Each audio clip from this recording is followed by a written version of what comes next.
Welcome back to my channel. நான் உங்கள் VJ. இன்றைக்கு எங்கே நிற்கிறோம்னா ஜாழ்ப்பாணத்தில் நிற்கிறேன். ஜாழ்ப்பாண கோட்டையை சுற்றி பார்க்க போகிறோம். ஜாழ்ப்பாண கோட்டையில் என்ன இருக்குது என்றதையும் பார்த்துட்டு ஜாழ்ப்பாண கோட்டையின் வரலாறு அது எவ்வாறு ஒவ்வொரு காலகட்டத்தில் மாறினது என்பதையும் பார்க்க போகிறோம். இப்போ ஜாழ்ப்பாண கோட்டைக்கு நீங்கள் விசிட் பண்ணுறேன்னு சொல்லி சொன்னால் என்ட்ரி டிக்கெட் எடுத்து தான் போகணும். Entry ticket local Sri Lankan citizen சொல்லி சொன்னால் அதுக்கு ஒரு ப்ரைஸ், வெளிநாட்டு ஆக்களுக்கு ஒரு ப்ரைஸ். ஸ்ரீலங்கன் சிட்டிசன் என்றால் 50 ரூபாவிலேருந்து 100 ரூபா வரையும், வெளிநாட்டிலேருந்து வந்த ஆக்களுக்கு 500 ரூபாய்க்கு மேலேயும் தான் டிக்கெட் இருந்தது. ஸோ நான் ஸ்ரீலங்கன் என்றதால் ஸ்ரீலங்கன் டிக்கெட் எடுத்துகிட்டு உள்ளுக்கு போனேன். இப்போ இந்த வழியால் தான் உள்ளுக்கு போகலாம். ஸோ நான் மேலால் நடந்து காரை பார்க் பண்ணிட்டு இந்த மேலால் நடந்து போய் கொண்டிருக்கேன். கோட்டைக்கு இப்படி தான் போகலாம். தூரத்தில் நீங்கள் பார்க்குறீங்க அவடத்தடியில் தான் டிக்கெட் எடுத்துகிட்டு உள்ளுக்கு போகணும். நான் டிக்கெட் எடுக்கிறதுக்காக போய் கொண்டிருக்கேன். டிக்கெட் எடுத்துட்டேன், உள்ளுக்கு வந்தாச்சு. உள்ள என்ட்ரன்ஸை பார்க்குறதுக்காக உள்ளுக்கு போய் கொண்டிருக்கேன். இந்த கோட்டையை பற்றிய வரலாறுகளையும் இந்த வீடியோவில் நாங்கள் பார்ப்போம். யாழ்ப்பாணத்தில் இருக்கிற இந்த கோட்டைக்கு எவ்வளவு வருஷம் பழமையானது என்று சொன்னால் அன்னளவாக 400 வருஷம் பழமையான வரலாறுகள் இருக்குது. யாழ்ப்பாணத்துக்கு ஐரோப்பாவிலேருந்து வந்த குடியேற்ற ஆட்சியாளர்கள் வந்தபோது இப்படியான கோட்டைகளை இலங்கை ஃபுல்லாக கட்டினார்கள். அப்போது தான் இந்த யாழ்ப்பாணத்தில் உள்ள கோட்டையும் கட்டப்பட்டது. முதலாக போர்த்துகீஸால் தான் இந்த கோட்டை அமைக்கப்பட்டது. பின்னர் ஒல்லாந்தர்களால் இடித்து மீண்டும் கட்டப்பட்டதாக சொல்லப்படுகின்றது. முதல்ல இந்த ஆட்சியாளர்களாக வந்த ஐரோப்பிய ஆட்சியாளர்களாக வந்தவர்கள் போர்த்துகேயர் வந்து ஜாழ்ப்பாணத்தின் அரசை வந்து 1619 ஆண்டு நேரடி ஆட்சிக்கு கீழே கொண்டு வந்தவர்கள். அப்போது ஜாழ்ப்பாணத்தின் தலைநகரமாக இருந்தது நல்லூர். அதுக்கு பிறகு இந்த போர்த்துகீசாக்கள் ஜாழ்ப்பாணத்தின் தலைநகராக ஜாழ்ப்பாணத்தை மாற்றினார்கள். அங்கே ஜாழ்ப்பாணத்தை குடாக்கடலை அண்டி ஒரு கோட்டையையும் அமைக்க நினைத்தார்கள். ஏனென்றால் பாதுகாப்பு கருதி கோட்டை அமைத்தால் கோட்டைக்குள் வருபவர்களை தடுக்கலாம் என்று சொல்லி கோட்டை அமைக்க திட்டமிட்டார்கள். அந்த திட்டத்தை வந்து 1619 ஆண்டு ஆகஸ்ட் மாதம் வந்து கோட்டையை கட்டுவதற்காக திட்டம் போட்டு 1625 ஆண்டில் இந்த கோட்டையை கட்டுவதற்கு பணிகள் ஆரம்பமாகி 1629 இந்த கோட்டை உபயோகத்துக்கு வந்தது. 1637 இந்த கோட்டை முற்றாக கட்டி முடிக்கப்படவில்லை என்று சொல்லப்படுகின்றது. ஆனால் இந்த கோட்டையின் வடிவம் ஒரு சதுர வடிவமாகவும் 4 மூலைகளை அமைந்து கொண்ட ஒரு காவலரணை கொண்ட கோட்டையாகவும் தான் போர்த்துகேயர்கள் கட்டினார்கள் என்று சொல்லப்படுகின்றது.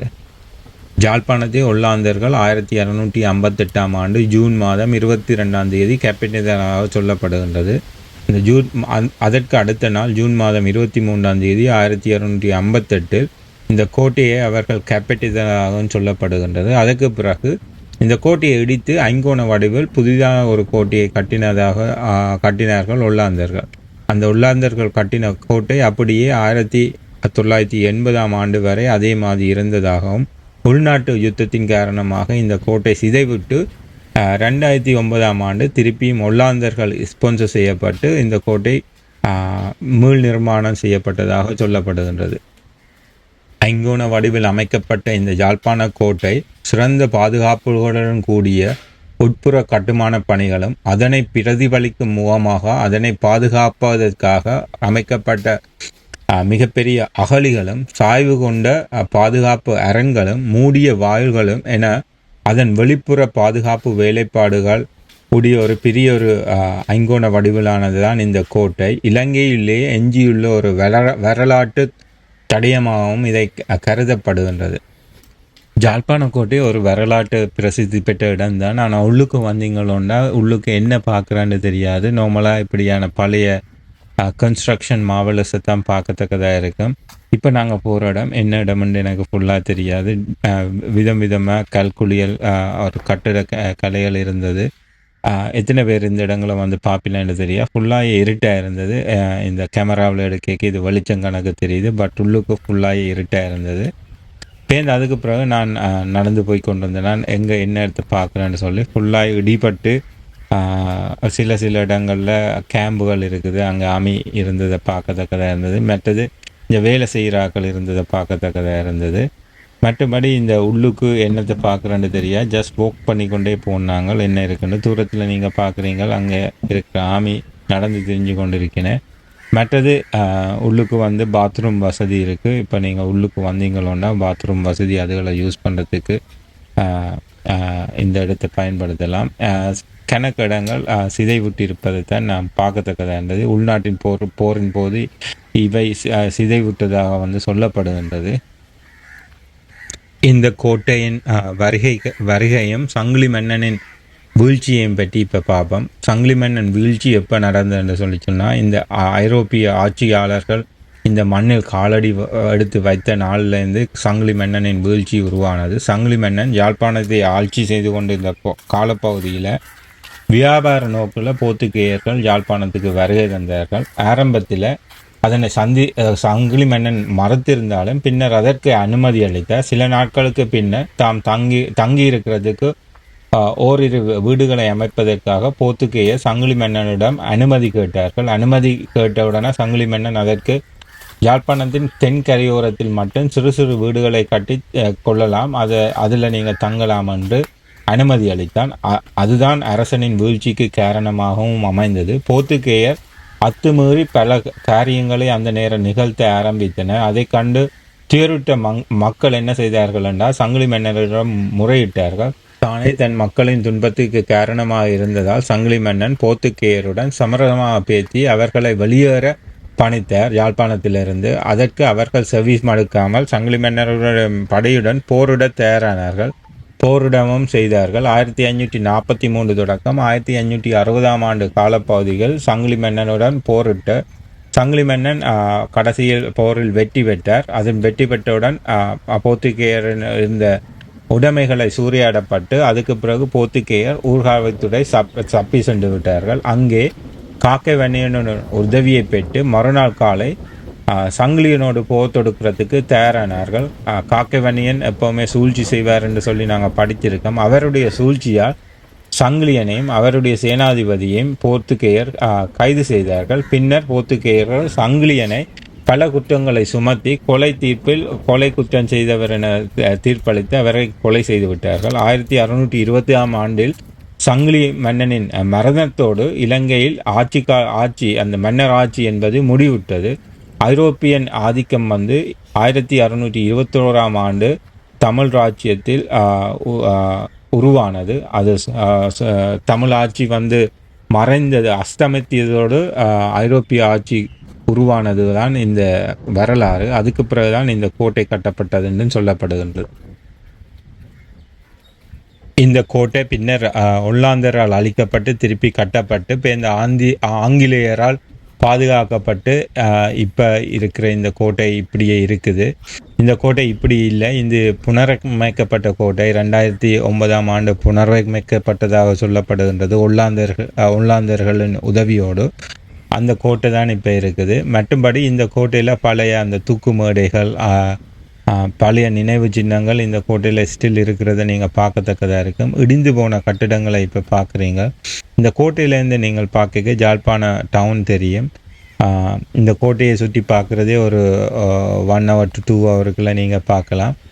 இங்கே வந்து ஃபுல்லாகி அகழிகள் சுற்றி இருக்கும். உள்ளுக்கு வர்றது வந்து கஷ்டமாக இருக்கும். வெளியிலேருந்து படையெடுத்து வர்றாக்களுக்கு உள்ளுக்கு வர்றது கஷ்டமாக தான் கட்டி வச்சிருக்கேன்னு. இப்போ நீங்கள் பார்க்குறது பீரங்கி தளங்கள். இந்த தளங்கள்லேருந்து தான் வெளியிலேருந்து வர்றாக்களை சுடுறவ அல்லது வெளியிலேருந்து வர்றாக்களை வந்து தடுக்கிறதுக்காக பயன்படுத்தப்படும் தளம். உள்நாட்டு போரின் போது இங்கே வந்து கணக்க பீரங்கி தளங்கள் வைத்ததாகவும் சொல்லப்படுகின்றது. பீரங்கி தளங்கள் வைக்கிறதுக்காக உருவாக்கப்பட்டது தான் இந்த கோட்டை. இங்கே இப்போ மக்கள் சில பல மக்கள் தான் வந்து டூரிஸ்டாக வந்து இந்த கோட்டையை நான் பார்க்க இருக்கும். இந்த கோட்டையில் பார்க்குறதுக்காக ஒரு ஸ்பெஷலான திங்கும் இல்லை. பட் முந்தி எப்படி இந்த கோட்டை கட்டப்பட்டு இருக்குது, ஏன் ஐங்கோண வடிவில் கட்டியிருக்கேன், ஐங்கோண வடிவில் கட்டுறதுக்கான விஷயம் என்னன்னு சொல்லி பார்க்கலாம். நீங்கள் இப்போ பென்டகன் சொல்லி யூஎஸில் இருக்குது அவன் மெயின் அந்த பாதுகாப்பு தளம், அதுவும் வந்து ஐங்கோணத்தில் தான் கட்டியிருக்கிறேன். அதே மாதிரி தான் இதையும் கட்டியிருக்கிறேன். ஸோ அதுகளுக்கான ரிலேஷன்ஷிப்பை நீங்கள் படிக்கலாம். அதை பற்றி ரிசர்ச் பண்ணி அந்த ஐங்கோணத்தில் கட்டுறதால என்ன நன்மை ஒன்றுன்னு சொல்லி நீங்கள் ரிசர்ச் பண்ணலாம். நான் இதில் அதை பற்றி எக்ஸ்பிளைன் பண்ண இல்லை. ஐங்கோண வடிவில் கட்டிக்க உங்களுக்கு ஒரு அட்வான்டேஜ் வரும் என்பது தான் ஒரு நிதர்சனமான உண்மை. இதை உடைந்து போன கோட்டைகளை பார்க்குறீங்க. இதுக்கு பிறகு நான் நேராக வந்த இடத்துக்கே போகிறேன். இந்த வீடியோவில் நீங்கள் தூரத்தில் பார்க்குறது தெரியும், தூக்கு மேடையும் இந்த இடத்துல இருக்குது. அதுதான் தூக்கு மேடைன்னு நினைக்கிறேன். நீங்கள் விக்கிபீடியாவில் சர்ச் பண்ணி பார்த்தீங்களோன்னா அதே மாதிரி ஒரு படம் தான் அந்த போட்டிருக்கேன், முந்தியான் தூக்கு மேடைன்னு சொல்லி. ஜாழ்ப்பாணத்தில் புதுசாக கட்டப்படுற லைப்ரரி. அதுக்கு பிறகு நாங்கள் நேராக நடந்து முன்னோக்கி போகிறோம். முன்னோக்கி அங்கே என்ன இருக்குன்னு சொல்லி பார்க்கத்தான் போகிறோம். இங்கே இப்போ இந்த இடமே வெறிச்சோடி தான் இருக்குது. அங்கே கடல் தெரியுது. மற்றதெல்லாம் நார்மலாக இந்த உள்நாட்டு போரின் போது அழிக்கப்பட்டது. சில பல மக்கள் தான் இந்த இடத்துக்கு வந்து டூரிஸ்ட் டைம் பார்க்கினேன். இப்போ நீங்கள் பார்க்குற இடம் இடது பக்கமாக இருக்கிற இடத்துல தான் அந்த தூக்குமேடுன்னு நான் சொல்கிறது இருந்தது இந்த ஏரியாவில். இப்போ குயிக்காக நான் வீடியோவை மூவ் பண்ணுறதால உங்களுக்கு அது பார்க்க இல்லாமல் இருக்குது. இந்த இடத்து தான் சொல்லினேன். ஸோ இந்த இடத்தை சுற்றி கிணக்கு பீரங்கி தலங்கள் இருக்கிறத பார்க்கத்தக்கதாக இருந்தது. இந்த இடமெல்லாம் உள்நாட்டு யுத்தத்தின் போது அழிவிட்டு இப்போ கிட்டடியில் தான் இது சீரமைக்கப்பட்டதாகவும் சொல்லப்படுகின்றது ஒல்லாந்தர்கள்ட்ட உதவியோடு. மற்றபடி இந்த ஏரியாவில் பார்க்குறதுக்கு ஒரு பெரிய விடயங்கள் இல்லை. இதுண்ட கன்ஸ்ட்ரக்ஷன் எப்படி நடந்தது அதுகளை பற்றி கீழே என்ட்ரன்ஸில் போட்டிருக்கினேன். அதுகளை பார்க்கலாமே தவிர மற்றது தூர இடங்கள்லேருந்து வர்ற மக்கள் இந்த இடத்துல டூரிஸ்டாக கொஞ்சம் நேரம் ஸ்பெண்ட் பண்ணிட்டு போயிருந்தேன். நீங்கள் இதுக்கு கட்டாயம் பார்க்க வேண்டிய அவசியம் இல்லை. பெரிய நானும் இந்த கோட்டைக்கு போகணும்னு சொல்லி ஒரு 10 வருஷமாக யோசித்து கடைசியாக 2023ஆம் ஆண்டு செப்டம்பர் மாதம் தான் இந்த இடத்துக்கு போய் பார்த்தேன். அதை உங்களுக்கு ஒரு வீடியோவை பதிவிடுவோம்னு சொல்லிட்டு எடுத்தது தான் இந்த வீடியோ. இன்ட்ரெஸ்டிங்காக இருக்கும். உங்களுக்கு ஸ்ட்ரக்சரல் தெரிஞ்சிருந்துச்சுன்னா ஸ்ட்ரக்சர்ஸ் எப்படி கட்டுறேன்னு. மற்றபடி இப்போ இந்த இடத்துல எக்ஸைட்மெண்ட்டை பார்க்குறதுக்கு எனக்குண்டா எந்த இடமும் தெரியலை. ஸோ இதோட வரலாறு இது எப்படி ஐங்கோண வடிவில் கட்டப்பட்டதுக்கான ரீசன் என்ன, அதால் பாதுகாப்பு எப்படி கூடப்படுது, இதே மாதிரி எப்படி பெண்டகன் கட்டியிருக்கேன், பெண்டகனை எப்படி ஐங்கோணத்தில் கட்டப்பட்டது, அதுக்கான விடயங்கள் எப்படி இருக்குன்னு சொல்லி நீங்கள் ரிசர்ச் பண்ணுறாக்கல இருந்தால் இந்த இடத்துக்கு பார்க்க உங்களுக்கு அதுண்ட இன்ட்ரெஸ்டிங் ஃபுல்லாக தெரியும். சில வேளை இப்போ பனை மரங்களை நீங்கள் தொட்டு பார்த்து கொண்டே போகிறவனுக்கும் இருக்குது.